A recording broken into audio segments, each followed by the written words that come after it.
A little bit earlier this week, there was a visitor we had out at the seminary.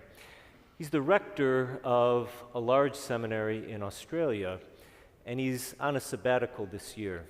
And the mission of the sabbatical is he's literally going all over the world, United States, Europe, South America, and he's visiting other seminaries, kind of a gathering of best practices sort of thing. It's not only the United States that's doing some soul searching right now in its church. And one of the questions he asked me was, well, what are you doing? As you're preparing these guys for priesthood, what kind of policies do you have? And I could rattle off things. I mean, ever since at least 2002 here in the United States, there have been a lot of policies and procedures, hopefully trying to screen out problematic candidates for the priesthood, trying to recognize what might be trouble signs, being able to offer help where it's needed. But after he asked me about those things, which frankly I was sort of expecting, he asked me, but what are you doing about abuse of power? So God forbid anyone would turn out to be an abuser of children or anyone else. I know you've got ways of screening for that, but what are you doing to try and test for or screen against someone who might be abusing power that they're entrusted with, whether they're priests or bishops or even just professional church workers? And how would you assess that? That's a big thing that seminary administrators worry about. How do you assess it? How do you measure it? What are the tests you can use? And on that one, I was stumped. Certainly agree, yeah, that's a bad thing. We should definitely not propagate it if we could test for it or screen it out. But there is no test like that, at least not one that we use. And so we kind of chatted a little bit more and went on. He went on his way. But I've been thinking about that question a lot, because obviously in no small way, it's not only the part of the problem, but in no small way, that's what brings us here tonight and leads us to do a lot of searching in ourselves and our hearts as a church. But over the course of the week, I was reminded of somebody that I know in the church. And probably like many of us, he's been wrestling mightily with feelings of disappointment or betrayal, of thinking that something he loved very dearly and given much of his life to now was just a source of confusion, sadness, maybe even anger at times. But he didn't walk away. And that's why this guy sticks in my mind. He didn't walk away. Even in the midst of the uncertainty and the disappointment and the feelings of betrayal at times, he hasn't walked away. You know this man. He's your patron, and we celebrate his feast today. It's easy to forget on our side of the story how our church began. It began with Joseph having to face an extraordinary experience. And it doesn't matter that we know that his initially perceived betrayal by Mary was not grounded in reality at all. And our sense of betrayal certainly is all too horribly grounded in reality. We're looking at it from our side. Our church began in that first moment with a horrible sense of confusion and maybe betrayal or frustration or anger. It's right there in the Gospel of Matthew. Many of you, daily Mass goers, heard it this morning on this great feast of St. Joseph. So what did Joseph do? And famously, beautifully, poignantly, Matthew says, what Joseph did was he took Mary into his home. Now I get it. That happens after the angel speaks to him in the dream. But again, put yourself in his shoes. Jesus hasn't been born yet. Mary's not even showing that she's pregnant. And Joseph has to decide, is what I heard in that dream, is that really the truth, or is that maybe wishful thinking? Joseph, being a righteous man, we can almost quote it verbatim. Joseph, since he was a righteous man, yet unwilling to expose her to shame, decided to divorce her quietly. So there was shame as he perceived it. There was cause for shame. There was cause for turning away what was the love of his life, the source of his love, the person to whom he'd given so much love. The angel comes in the dream and all the rest of it. But at the end, Matthew says very beautifully, when Joseph awoke, he did as the angel of the Lord had commanded, and he took his wife into his home. And I'd like to suggest that for us in the church, that's our marching orders. That's a beautiful, challenging, difficult instruction, invitation. What do you do with confusion? What do you do with betrayal? What do you do with feelings of, have I really been hoodwinked? Have I wasted so much time and effort and love? What do you do with that mass of confusing and twisted emotion? You take it into your home. Because at the end of the day, this is not about only human failings. It certainly is about that at some level, but it's about something more. And if there's ever going to be hope, it's not simply going to be grounded in human beings getting their act together and coming up with a better policy or behaving more lovingly. God knows that's what we want and we need. But Joseph wasn't simply counting on Mary behaving in a particular way. Because what is it that Joseph hears? What Joseph hears is that Mary has received the Holy Spirit. And this is before all the rest of the story. This is all new. This is not something that Joseph could listen to and say, oh yeah, that's the way God works, so this will be okay. He's hearing this for the first time. Mary, your wife, your human wife, has received something that she and you together, for all your shared love, could not produce.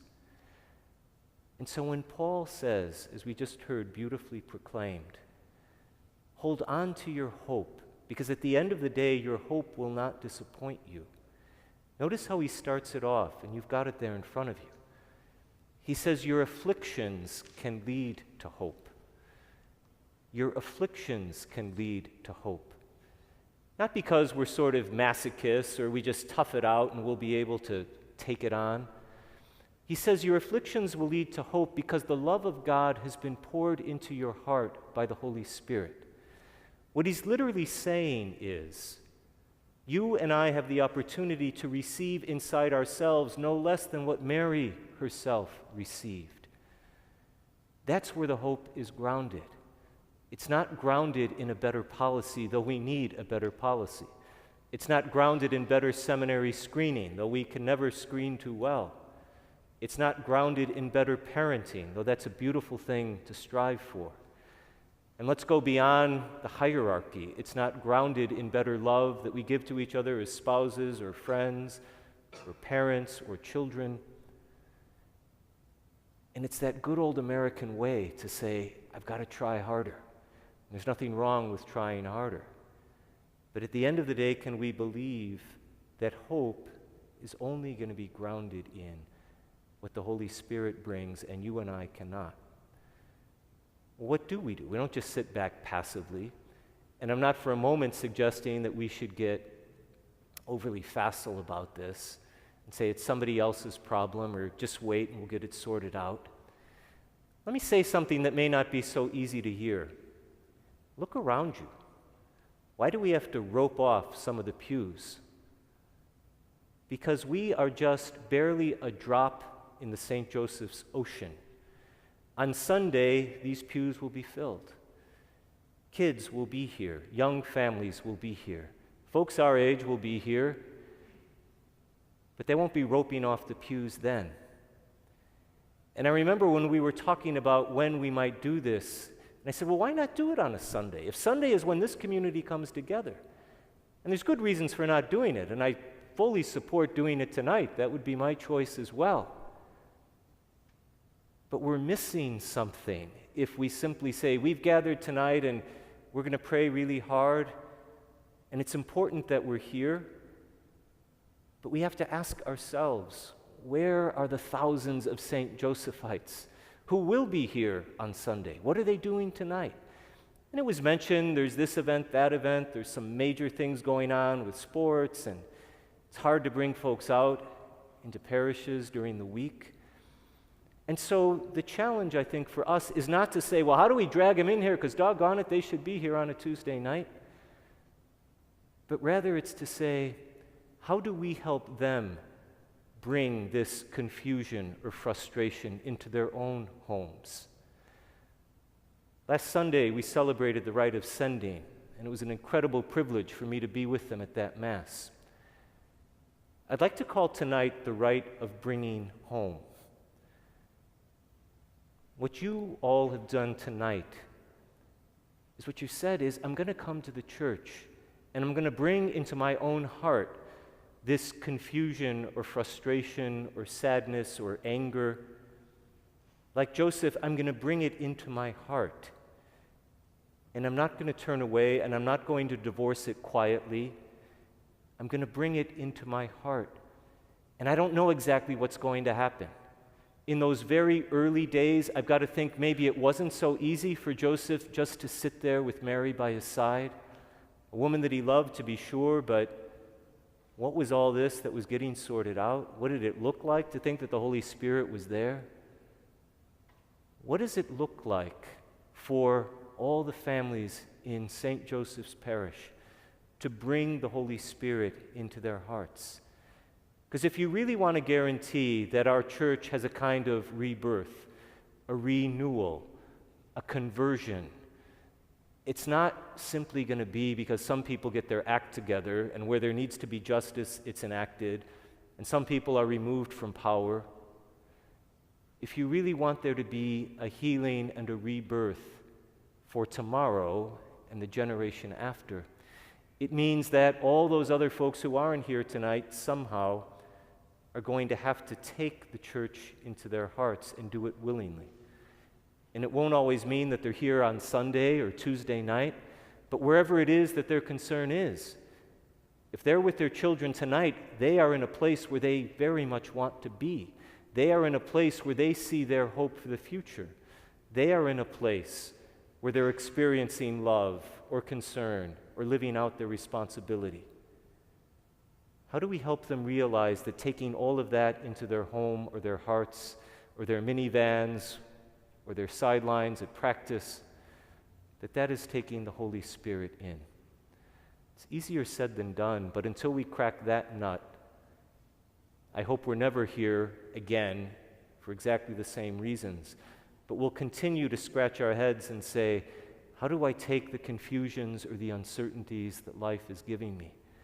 How do I take what can sometimes be the abuse of power? How do I take all of that and somehow convert it into true hope? What did Joseph do in the face of the confusion or the betrayal or the uncertainty?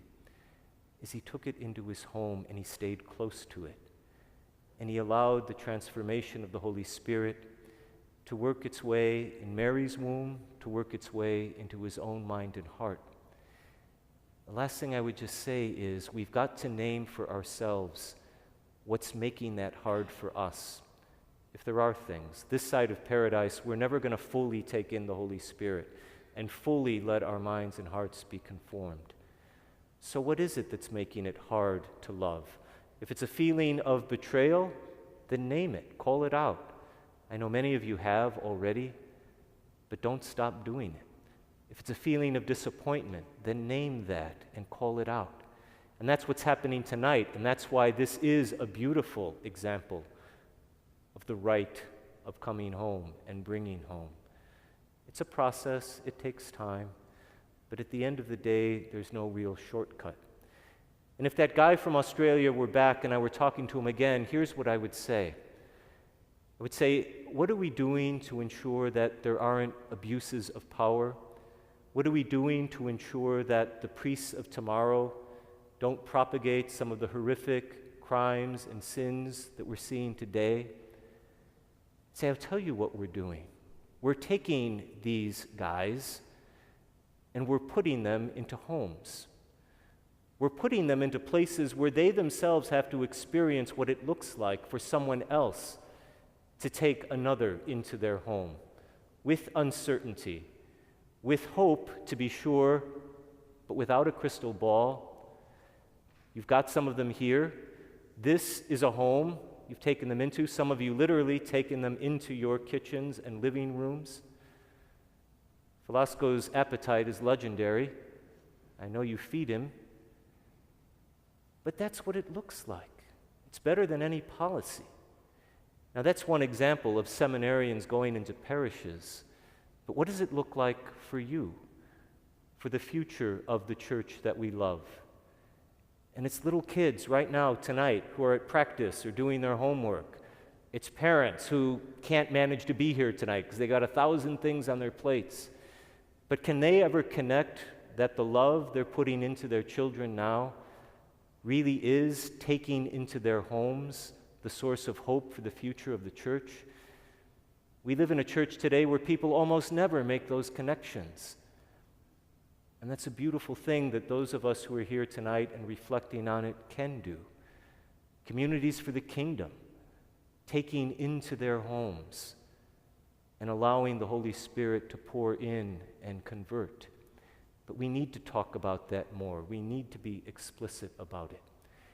And so I would just encourage all of us, in whatever way the Holy Spirit might be moving your heart, to both for yourself and to encourage another, take into your home, wherever and however you experience God. If you're joyful, if you're happy, if you're full of hope, that's great. Let it grow even further.